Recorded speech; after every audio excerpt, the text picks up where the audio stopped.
So, of course, Amy only released 2 albums in the 10 or so years she was alive and active as a musician, and those are Frank and Back to Black. The other substantial release, you mentioned it briefly earlier, is Lioness, Hidden Treasures, which is a compilation album released posthumously in 2011. It's worth noting that album is not in any way intended to represent the follow-up album she had planned prior to her death.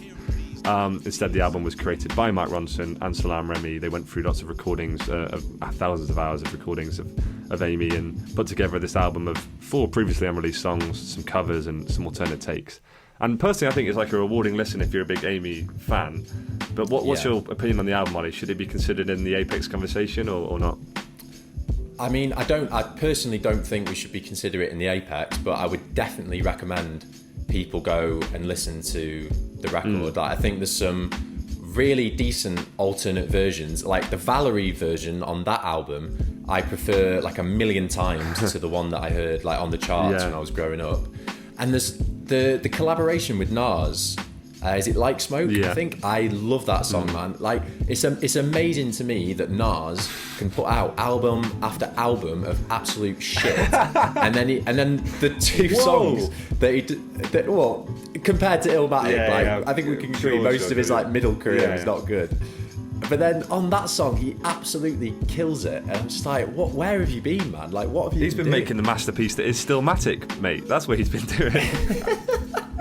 No, you're right though. Like, so yeah, I think in conclusion, big up Lioness. Definitely listen to it, but we shouldn't be considering it for Apex. Yeah, I mean, I think as you say, not to kind of shove the point down too hard, but like the collaboration with Tony Bennett, some of the unreleased original songs are all really, really lovely. And I think the important thing as well is that it's done with dignity.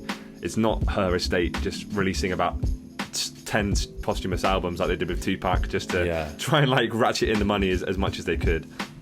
That's the thing. I mean, I feel it's such a grey area when you're dealing with a deceased artist. But if there were 2 people that you would want in charge of that project, then it's going to be Mark Ronson and Salaam Remi, 2 people that have spent more time with her in the studio than anybody else, people that she trusted. And I think that's the kind of posthumous release that I can get on board with, because there've been other attempts since she passed to kind of profit off her estate. Like there was that hologram tour a few years back. Do you remember that? So, and I just thought that seemed wrong. So for people who aren't aware of this, Mitch, her father, who's kind of I would think it's fair to say he's a contemptible figure.